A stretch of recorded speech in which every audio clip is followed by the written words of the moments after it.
Greetings and welcome to the Halloween edition of the Sliders Review. And I'm here today to talk to you about Urban Legend, the 1998 slasher movie directed by Jamie Blanks. Jamie Blanks was the guy who directed Valentine. I like that Valentine slasher type movie. It's not that much slasher, but it's nice. You know what I'm saying? A lot of people don't like it. A lot of people don't like this movie. They say it's basically a ripoff of Scream. It had a lot of negative reviews and stuff, but it made its money back to the point where it made 2 more sequels. The sequels, one of them came out in 2000, Urban Legends Final Cut, direct to DVD, and the other one, direct to DVD, came out in 2005, Urban Legends Bloody Mary. I've never seen the Bloody Mary one, but I've seen Final Cut, and they're supposed to be making a brand new one that they talked about in 2020, and who knows if they're really gonna do that or not. But for the most part, I do like this slasher movie. I think it's done very well. It was very new, very fresh. The killer had a very good motive and everything, basing the killings off of urban legends.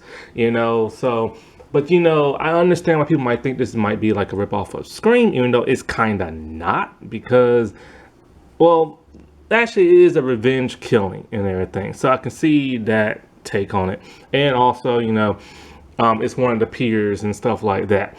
And so, but you gotta remember, Scream is what kicked off the new craze of slasher movies. It reinvented the genre because the genre was pretty much dead with all the other sequels from the 80s not doing, and the 70s not doing very well. And so, this was a new take on like a new era, and I like it. I liked a lot of the quote unquote Scream like knockoff movies and stuff around this time period. And so, but like I said before, this movie was a fresh breath of like air. I love the fact that it was based off of urban legends. When this came out, I was just in high school. I was probably like a sophomore and everything. I was very, very fascinated with the mythos of urban legends. I have never heard of urban legends before, so I was very fixated on it. And because, the internet wasn't as big as it is now, I had a hard time looking stuff up like that when I got in college and I started watching this around Halloween time.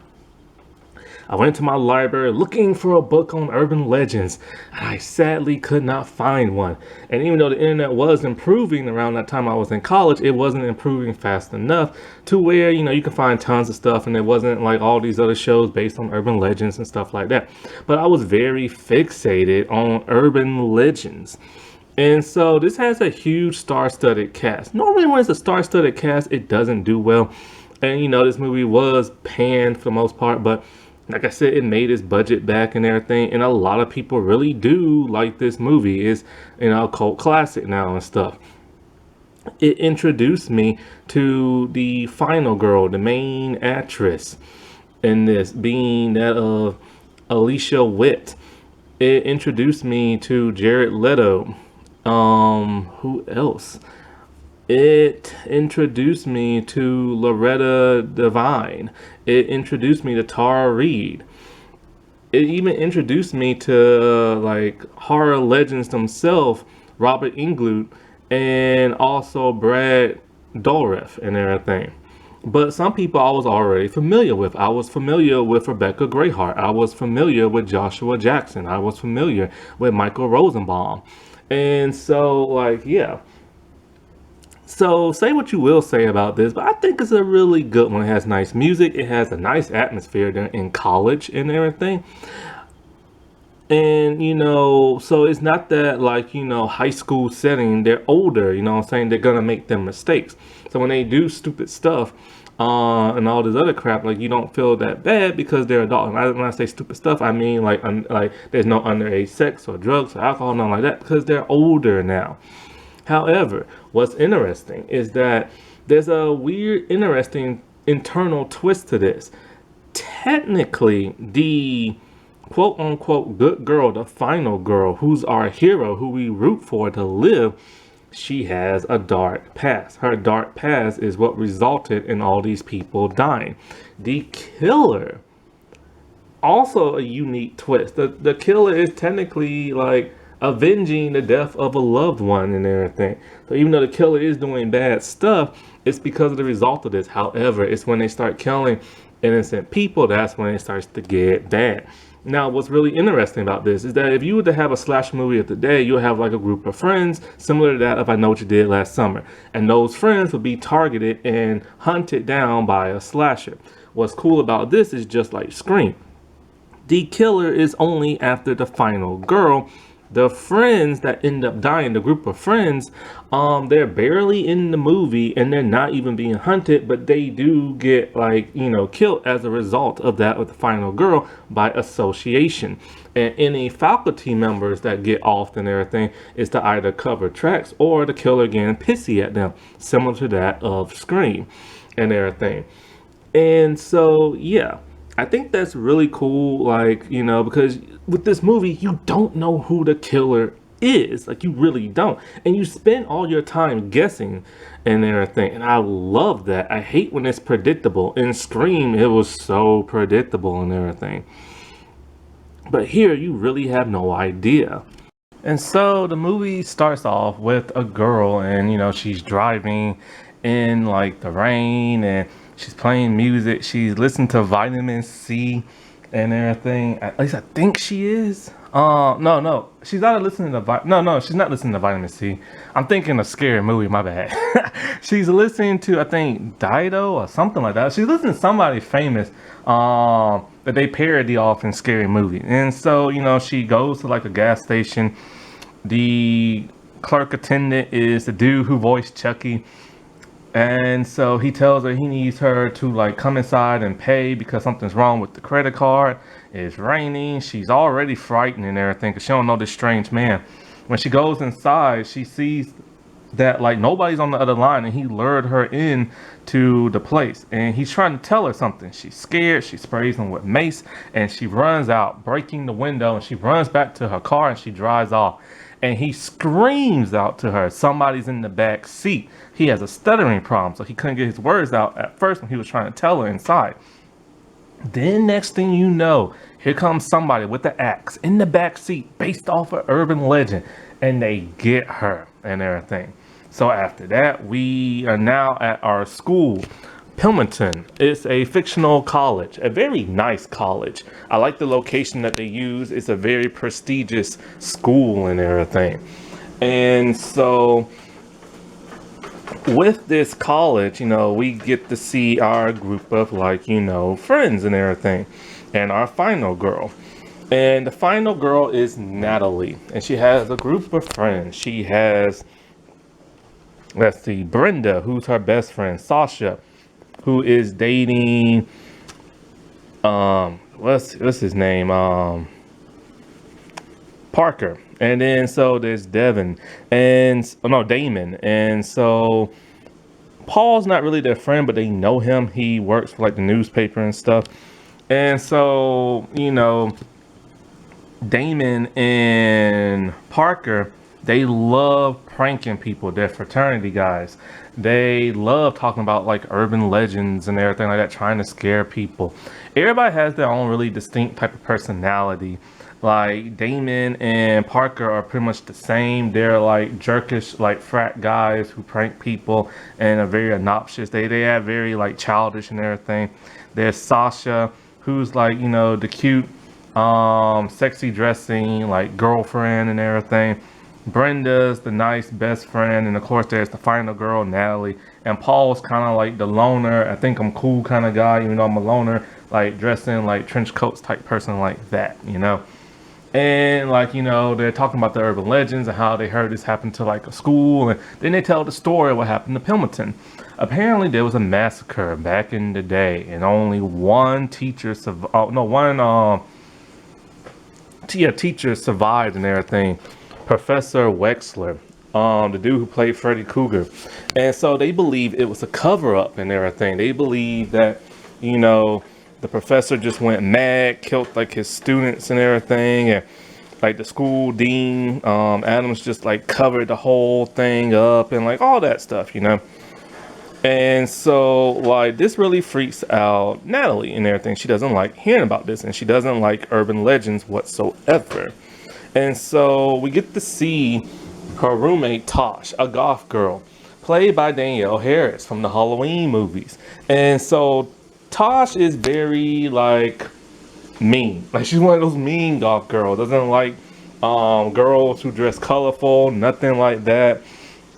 She's manic depressant. She's on a lot of like medication stuff. She paints half the room black. She's always on the computer. She's on like AOL chat back in the old days, you know, them old fashioned computer. Man, the technology is so outdated in this thing. It's the one thing about watching these older slasher things. The technology is so outdated. And so Tosh does not like her at all, period. And so they don't get along. And this is back in dial-up. So when Tosh is on the internet, Natalie wants to use the phone to call her mother. She's homesick and everything. And so like, what is it? So whenever she has to go to sleep, she has to put Natalie has to put on headphones because Tosh is always getting herself some from like these dudes she's meeting off the internet. Now it's funny because Danielle Harris said the guy they hired for her to like, you know, bump and grind on. She said he was gross to her. Like, oh, that had to hurt on the commentary and everything. So like, at some point in time, when Natalie goes to sleep, Tosh is like talking to somebody on the internet. She thinks it's like some goth dude. And so next thing you know, she goes to the restroom to freshen up. When she comes back, the killer is in the room. It kills her. And well, he kills her. And so the killer kills her and stuff like that, right? And so like she's struggling and all this stuff, and Natalie just can't hear because she got the headphones on. And so Tosh is desperately trying to call out to Natalie, but it does not work. And so like when Natalie wakes up, she's horrified to see Tosh's dead body in the bed and a note written on the wall. Don't you wish you would have turned on the light? Which is another like urban legend. The school believes that, you know, like Officer Rhys, the security guard person, they and the dean, they believe that, you know, Tosh just like OD'd and everything, you know. Because even though the person strangled her, they don't know that yet because they have to do the autopsy and stuff. And so Natalie's all like, well, she felt that there might have been somebody in the room, but there wasn't. So it's basically just the school is now trying to cover this up. But Natalie feels like maybe she was murdered, you know what I'm saying? Maybe this wasn't just an accident, you know? And so Paul's trying to like interview her and stuff like that. And the dean and Rhys does not like Paul because he talks about all the stuff that they don't want to make the school look bad and stuff. So like when Natalie and Damon was out in the woods and everything, like, you know, he offered like to just drive her around because she was upset about Tosh and stuff like that, and nobody wanted to believe her. So he's pretending to be the nice guy type thing, but he's really trying to make out with her. After getting smacked twice and everything, he goes outside to pee. And this is our second killing. He gets hung from like a tree. His feet are scratching on the car roof and everything. And so like Natalie's not really sure what's going on until she starts seeing like all the crap that's happening. She freaks out. She drives like away and everything. Rhys and the dean still does not want to believe her. Now with 2 killings, Natalie knows something is up. She tells her group of friends.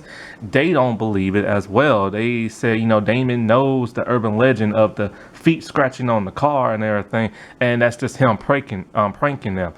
But she doesn't believe it. Well, as you can guess, she starts to get stalked now by the killer, and it's really freaking her out. It's to the point when nobody really wants to believe her, and so she starts talking to Paul, who does want to believe her. They start snooping on Wexler. They believe he did it because of the massacre a long time ago. They get caught, they get in trouble. He gets kicked off the newspaper as a result of it. And so she is on the no-no list and everything because they bring up her past. Paul and nobody else knows this. And so when Paul is trying to figure out what's going on, she has to finally reveal what happened and why all of a sudden, like, you know, all this stuff might be happening. She reveals back in like her senior year of high school, her and this girl, they were driving. This is the girl from the beginning of the movie. They was driving in the car. They see somebody pass them and didn't have their headlights on. So they do the gang initiation, urban legend. They turn around, they flash their lights, they're driving up closer. He gets into a wreck and he dies. Because they were young and it was their first offense, they basically got off the hook with community service. And so, you know, they went their separate ways and stuff. And so, like, you know, she pretended not to know the girl when she heard that the girl had died and stuff. And so she feels that this is connected somehow and everything. Well, basically, when I can't remember, somebody else, I think I can't remember somebody else. I don't think. Oh, at some point the dean gets like killed and everything like that because Rhys starts to suspect that more is going on, that, you know, that what that girl is saying and stuff. And so if you hear sizzling, I'm cooking tacos. And so, like, with nobody wanting to believe her and stuff, she's just like terrified. And so she plans on like leaving like with Paul and all this stuff, but there's a problem. Parker wants to throw a fraternity party every year. He does that around this time for Halloween and stuff. And, you know, they try to tell him, you know, at the party, this is not a good idea. They believe there's a killer around and loose and stuff like that. He embarrassed the crap out of them. And so they just end up leaving. At some point, like, Paul and what's her face, Natalie, they kiss. This pisses off Brenda because Brenda had a crush on Paul, and so she storms off.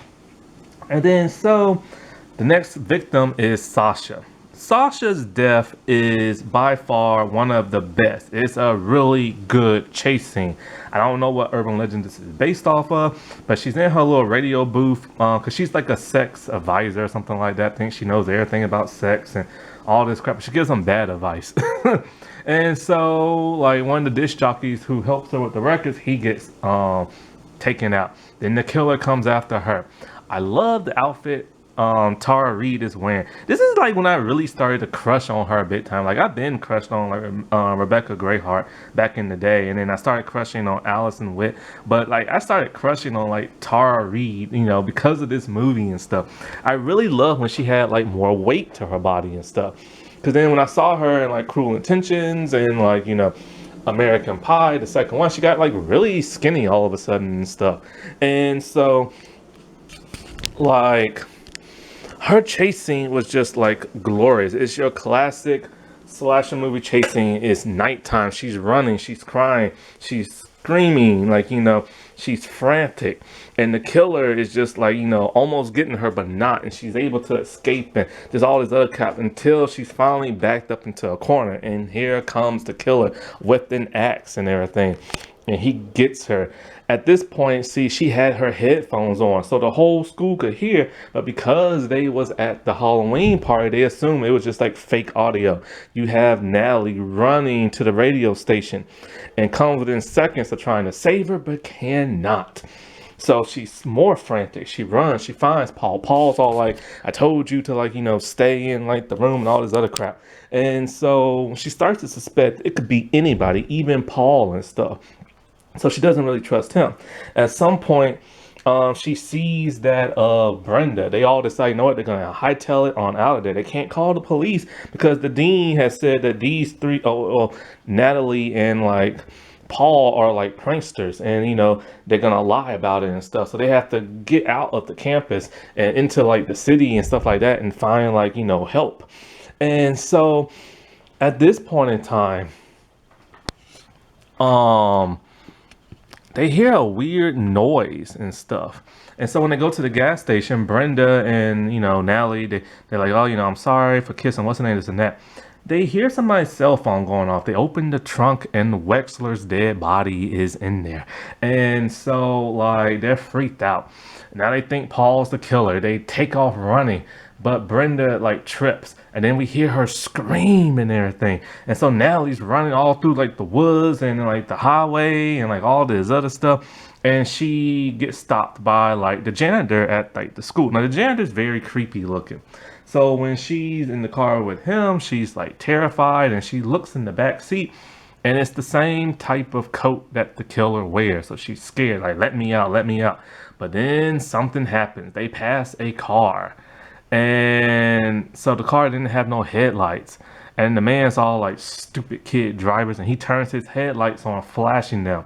The car spins around and everything. She knows where urban legend this is from because she lived it and everything. She knows that this is the killer driving behind them. They get into like a car wreck and everything. And so as she's running still, she goes back to campus. She goes to like near this like abandoned area campus. And like, cause like there's a part of the campus that's cut off because that's when the massacre happened. And so she hears Brenda screaming again. So she's running to the tower. Brenda is like tied up on the bed. She's like scared and upset. And then out of nowhere, Brenda sits up and clocks her in the face. Brenda is the killer. This was confusing because the body of the killer was clearly that of a man, and so was the shoes. And so, so they did that to throw the audience off and everything. I love Rebecca Grayhart's like performance in this when she's revealing why she did all this and all this how sassy she's at, and she's like, "Well, lucky for you, Miss Thang," and everything. She's like, "I got a visual," and everything. Like I love her performance. She's really manic in this. She's very crazed, but she's the typical like crazy loudmouth like killer with the big eyes and stuff. And she reveals that the guy they ran off the road years ago was her boyfriend. He was gonna propose to her and he saved enough money just to get like a cheap ring and everything. And so her life was ruined after that. So she's pissed that Natalie, because Natalie wasn't driving the car, the other girl was, but she was the accomplice in the car and then tried to stop the girl. So they took Brenda's like lover away, and then she's mad talking about you took Paul away from me, and blah blah blah, stuff like that. In comes Paul, clapping his hands, very thrilled. I'm all like, no, is he the second killer? Maybe that's why like the killer has that body shape. But no, he's tricking her. He's all like, we have to find a way to like get rid of her and stuff like that and blah blah. So he's like rusing her and stuff. But she's on to him. She ain't that stupid. And so like she's about to get him. But then Rhys comes in. And so she's like, I don't like crap, it's rent a cop. Well, in a way, there's a fight and everything. Rhys gets shot. She goes after like, Brenda, not Brenda, yeah, Natalie and everything, but then something happens and she falls out the window, I think, or something like that. So now they're like, woohoo, and everything, we're saved. And they call the police, and Rhys is going in the ambulance. So they're driving off campus and everything. Brenda's in the freaking back seat with the axe. She survives somehow. It's more of a struggle on the bridge. It's raining. They toss her out the window, and she goes crashing down. And so you think it ends. You think Brenda's finally dead, falling into like the water. But then we get a scene at the very end of the movie. It's like a new college, a different college, a new group of kids. And they're talking about like an urban legend. And then here comes Brenda with her hair different, talking about, I know that urban legend. They talking about like the one, like the crazy girl at Pilmington and stuff. And she's all like, you told the story wrong. And then she's like, I'm going to tell you how it really is. I love that ending. It's kind of like, crap, dude, what's going to happen in the sequel? Well, then the sequel came out and it's a completely different cast. And I'm just like, aw, man. But then there's a twist at the end of that sequel that I thought was going to lead to something different. But no, they went the supernatural route in the third movie. But yeah, I like this movie. I think it's cool. Like, more people should give it a chance and, and stop thinking it's like a Scream knockoff. Because a lot of movies were Scream knockoffs back then, That wasn't that spooky. Alright, well, I shall talk to y'all later. Bye.